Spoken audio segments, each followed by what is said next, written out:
Eu estou tentando me segurar. Efésios capítulo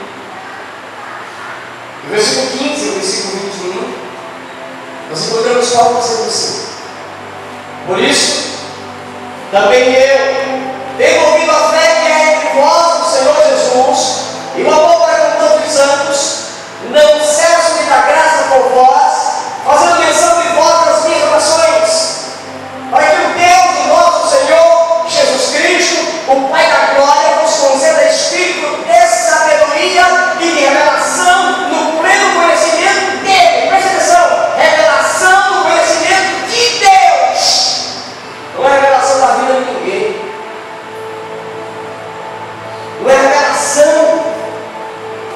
Deus me revelou, meu irmão, você comeu um sanduíche hoje. Isso é rebaixar o nível de revelação para Deus. Não é isso. Mas precisamos continuar.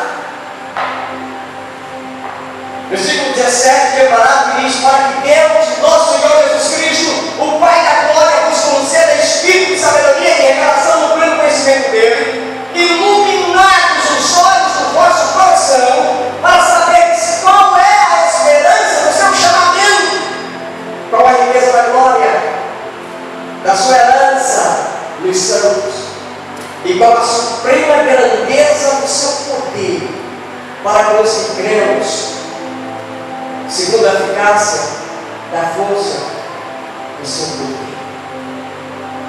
Preste atenção. Eu vou ler só versículo 17 até 19.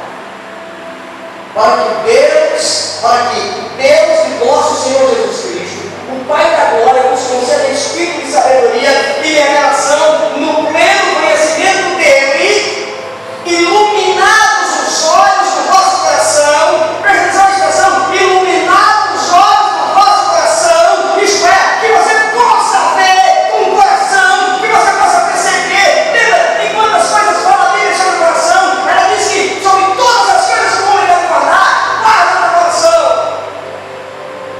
Jesus Cristo disse que é no coração do homem que procede os maus e os bons. O motivo do homem é que ele vive o pecado. Jesus disse que o pecado não é o que entra, mas é o que sai, porque sai do coração. Agora, Paulo está falando a respeito de uma revelação com o coração iluminado, os olhos do coração iluminados, pronto para perceber a riqueza de Deus.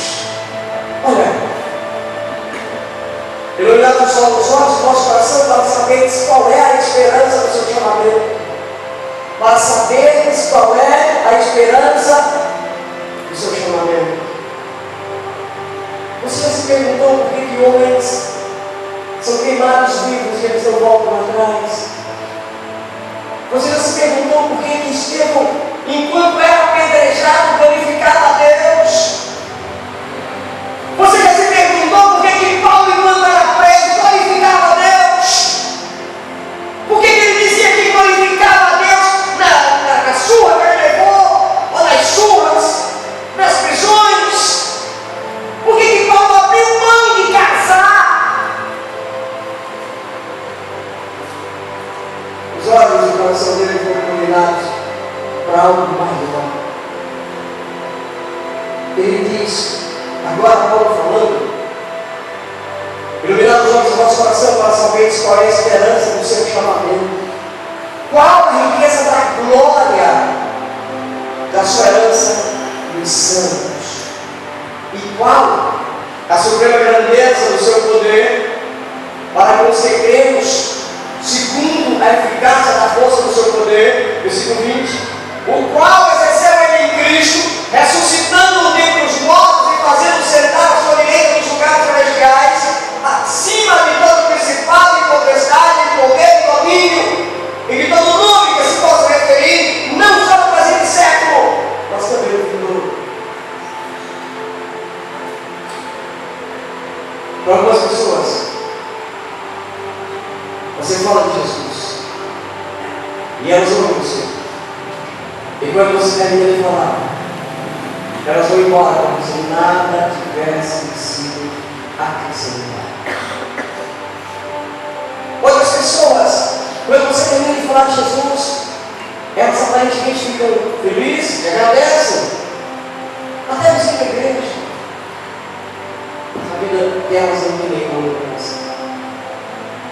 Mas algumas pessoas, quando você fala de Jesus para elas falam: é verdade, você está falando sério? De fato aconteceu isso? Sério? Por que ninguém falou sobre isso? Eu quero saber mais disso. Eu quero conhecer mais. Eu quero tudo que eu possa receber desse Jesus que você está falando.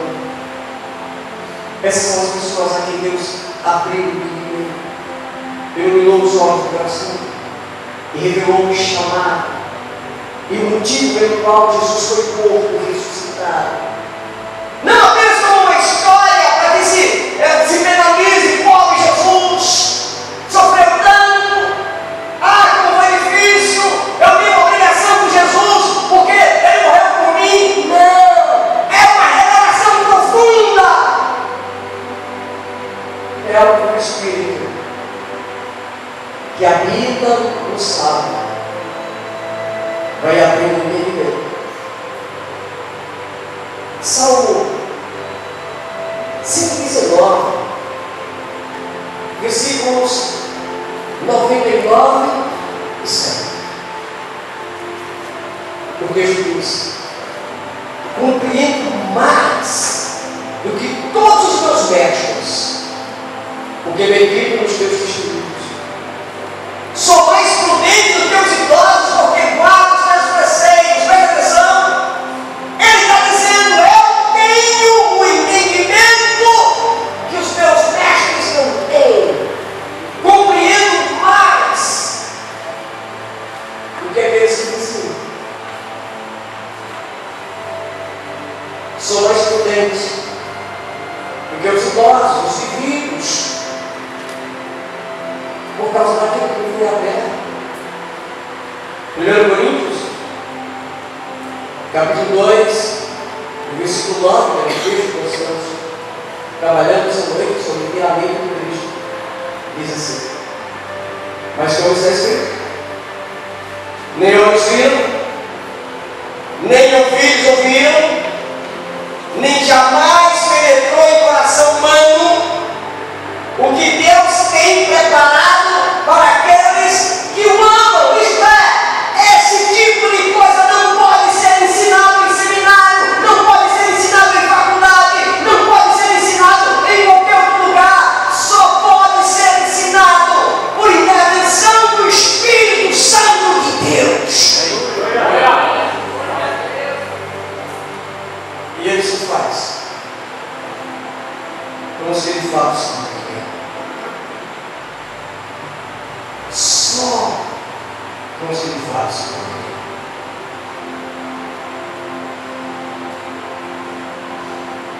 Antes que você fique com raiva do Senhor, mas quero dizer para você que se você ficar, o problema é só seu.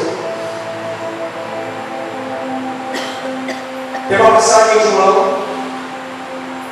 no capítulo 14 do Evangelho de João, no versículo 26, em que ele frisa que o ministério do Espírito atua para dar a mente de Cristo para aqueles que de fato se converteram.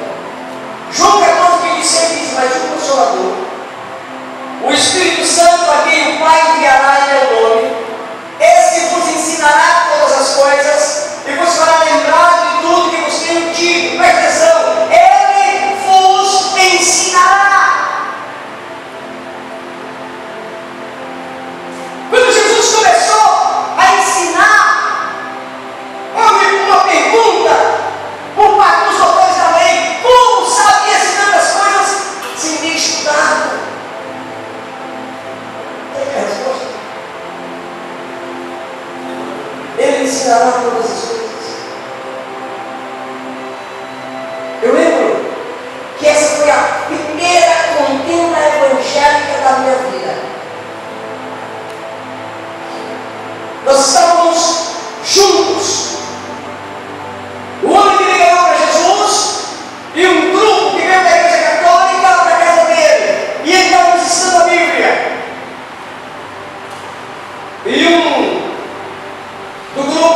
ensino. Jesus certamente estudou, porque Maria é uma mulher piedosa, ela deve ter levado para a escola. E eu disse: Jesus estudou. Eu não sei por que disse isso. Jesus não estudou. A minha fé ingênua, inocente, novo convertido, eu disse: não, ele não estudou.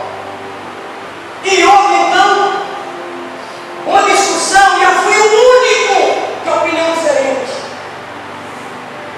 Ninguém concordou comigo. E não cabia na minha cabeça concordar com eles. Eu fui para casa. E eu li a Bíblia. Em determinado momento, eu estava lendo a Bíblia e disse: olha essa passagem. E a passagem diz exatamente isso. Como sabiestes sem ter estudado eles? Aquele foi um dos momentos como novo convertido de maior regocijo. Eu tive vontade de sair correndo dentro de casa gritando. E mal esperei a reunião, que era no outro sábado. Ai, como demorou!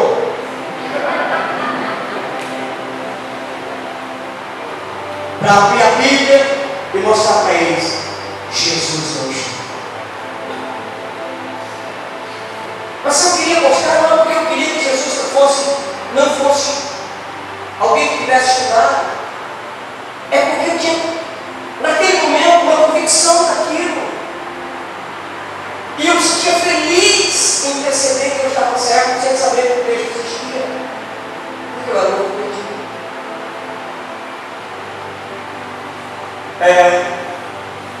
Passagem diz, em outra passagem diz: não tens necessidade de vos ensine coisa alguma. Não tens necessidade de que vos ensine coisa alguma. Deixa eu dar um exemplo para vocês. Isso parece loucura. Eu não me importo se você achar que eu sou louco. Às vezes eu também acho que eu sou. Portanto, você não me ofende. Quando você disser: pastor Júlio é louco, às vezes eu digo lá em casa: eu acho que eu sou louco.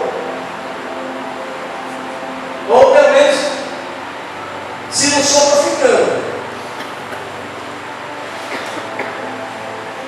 Houve uma época da minha vida que eu trabalhava com conserto de televisão, e eu não fiz curso de eletrônica.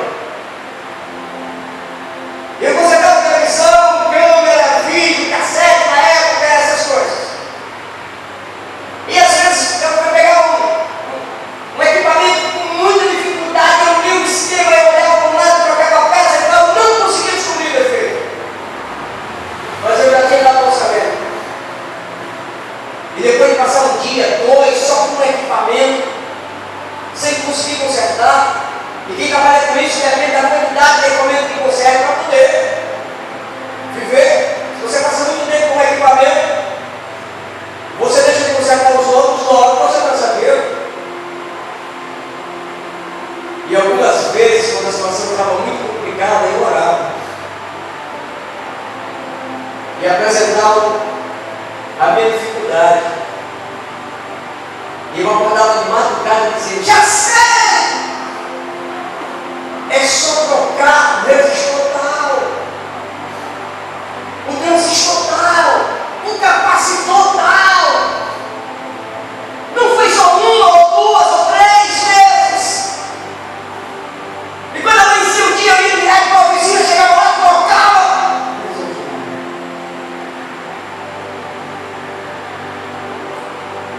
A Bíblia diz: não tens necessidade de que vos ensine coisa alguma.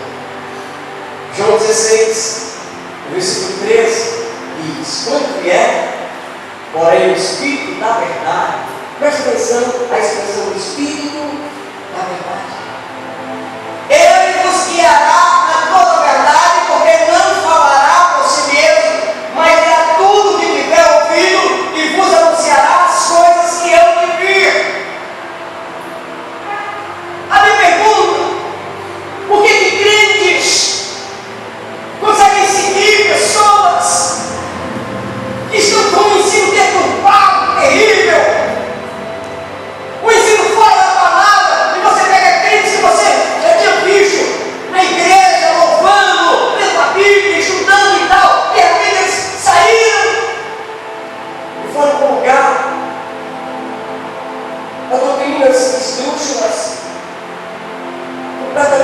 fala do ensino bíblico.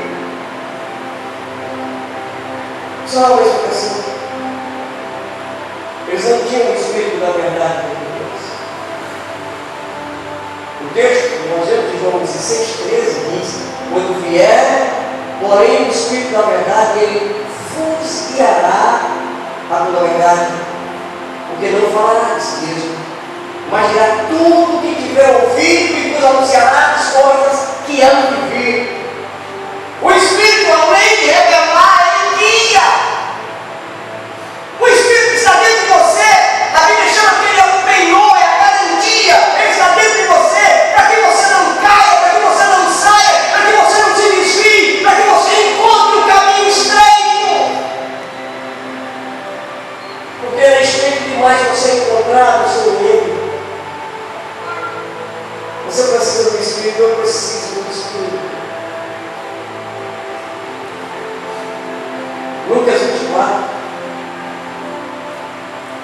No versículo 44 até o versículo 47, você encontra assim. A seguir, Jesus disse: são estas palavras que eu vos falei, estando ainda convosco. Importava se cumprisse tudo que de mim está escrito na lei de Moisés, nos profetas e nos salmos. Então lhes abriu o entendimento para compreenderem as Escrituras. E lhes disse: assim está escrito, que o Cristo havia de padecer e ressuscitar entre os mortos no terceiro dia, e quem em seu nome se pregasse arrependimento para a remissão de pecado a todas as nações, começando em Jerusalém. Preste atenção para a palavra que diz assim: e lhes abriu o entendimento, versículo 45, para compreenderem as Escrituras.